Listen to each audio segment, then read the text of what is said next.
In this video clip, I want to address Romans 7 and verse 7. If it had not been for the law, said Paul, if it had not been for the law, I would not have known sin.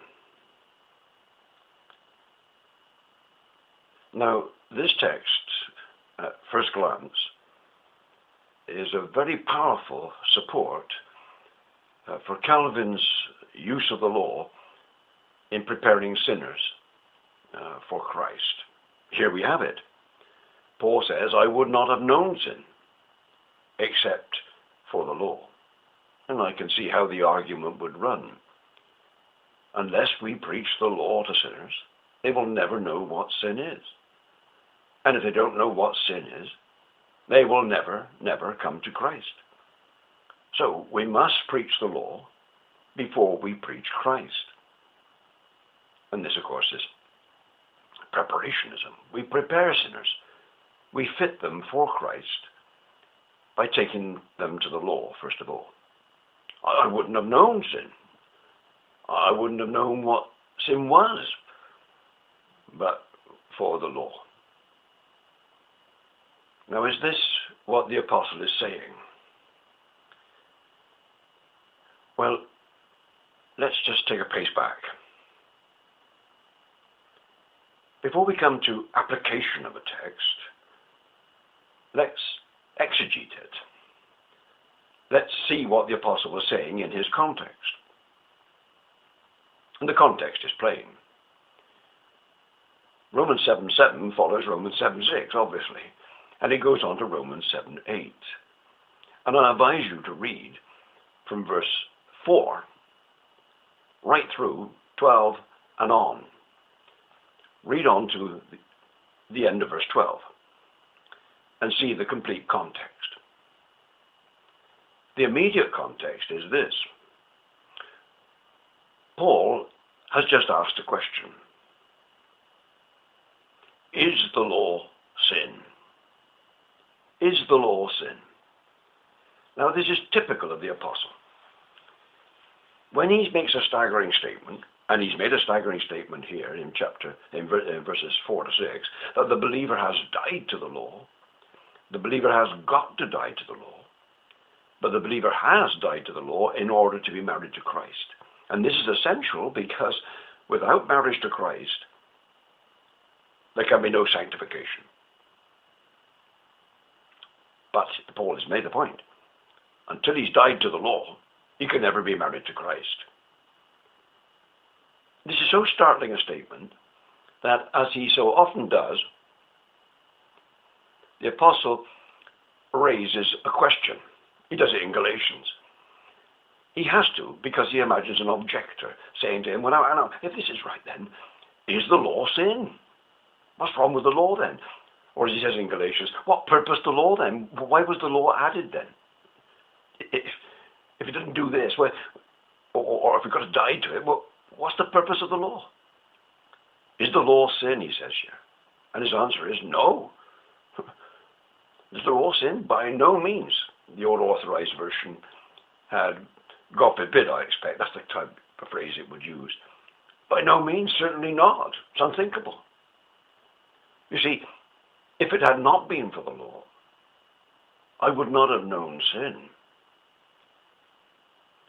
So the context is not about preaching to prepare sinners for Christ. It's dealing with his doctrine that the believer has died to the law in order to be married to Christ. But he still says it, by the law, that's how I knew sin. Particularly, he says, covetousness. When that commandment came to me, then he said, I knew sin. Now, what does he mean by knowing sin? Now, there are two main Greek words here we could think about. And although there is a distinction between the words, the truth is the New Testament uses them fairly interchangeably.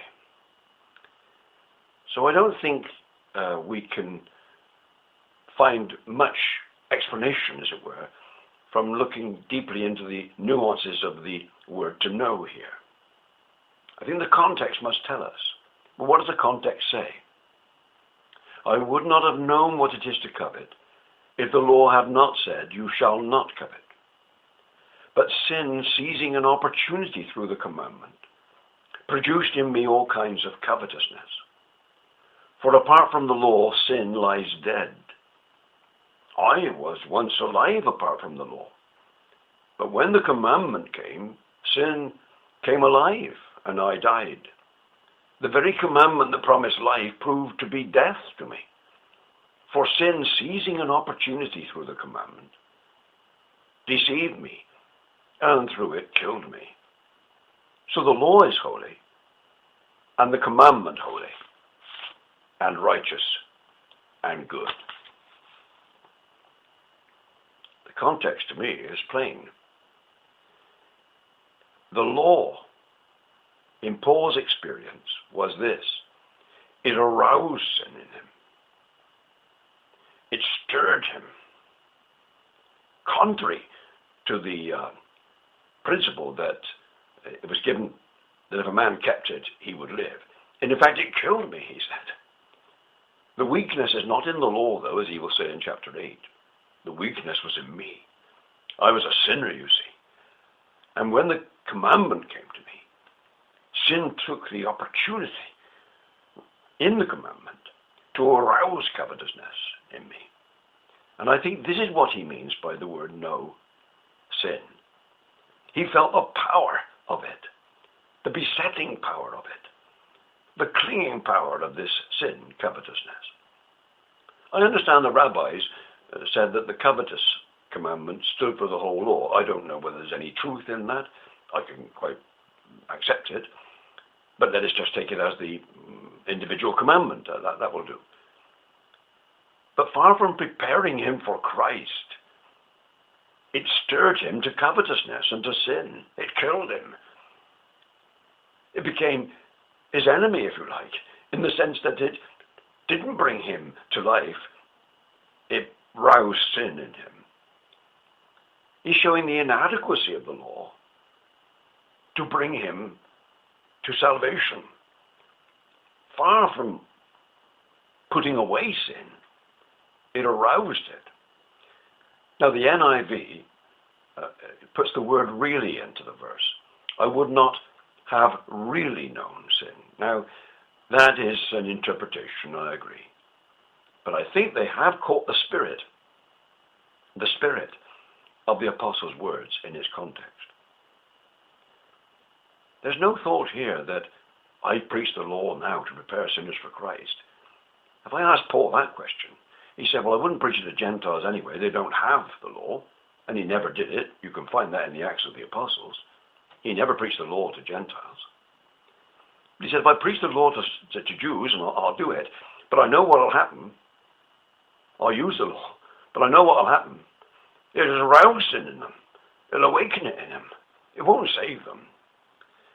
I'll preach the law now to nuance it, to show them Christ. And he shows us that 3 times at least in his letters. Ephesians 6, Galatians 5, and Romans 13. This passage does not speak about preparationism. It's speaking about the inadequacy of the law. What the law could not do. Go on to chapter 8 and verses 1 to 4. For what the law could not do, in that it was weak, God has done. For the law, the Spirit of life in Christ Jesus, has set me free from the law of sin and death. So, if you think preparationism is in this text, I suppose I should concede it. If you think it, a Jew might find that preparationism. But the idea that I must preach the law to Gentiles is contrary to the practice of the apostles and contrary to the principles of the apostles. The law is utterly inadequate to save sinners. It doesn't even prepare sinners. It arouses sin in sinners. The only way to be saved, to be justified, is to trust Christ, to have the Spirit bringing Christ into the heart, to be united to him by faith and being married to Christ, you will then prove by your life that you are bearing fruit to God as a result of your justification and your positional sanctification in Christ. You will live a life of holiness. That to me is the context of Romans 7:7.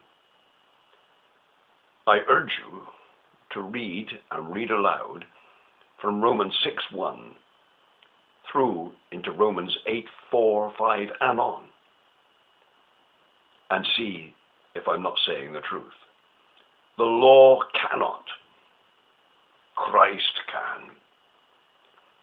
This is the whole message here in this section. And when you link it with the rest of Romans, rites and ceremonies can't. Only Christ can. And it's by faith in Christ that a sinner is justified. And it's by being married to Christ, released from the law, that a saint lives as a saint. That's Romans 7:7 to me. It doesn't teach preparationism. It shows the inadequacy of the law to save. The power of the law to arouse sin in me, said Paul. Save me? Sanctify me? Never. Christ is all. And that, of course, is why I advocate New Covenant theology. That's why I put this clip up now. I believe I have put before you the scriptural teaching of Romans 7:7.